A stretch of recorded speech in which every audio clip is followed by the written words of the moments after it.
Ukrajna összeomlása az nagy baj lenne Magyarország számára.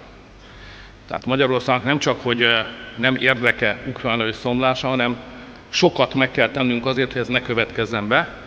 Ezt a vidéki ember pontosan érti, meg az ingatlan spekuláns is.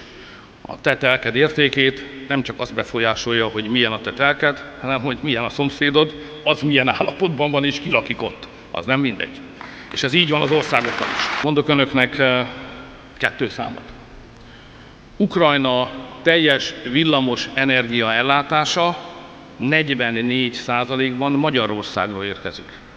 Enélkül már összeomlottak volna.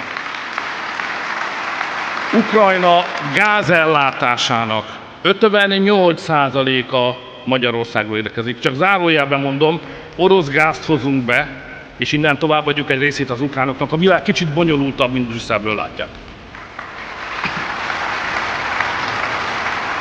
Tehát az a helyzet, hogy nekünk egy stabil Ukrajna kell, adunk segítséget, fáj, hogy egy részét ellopják.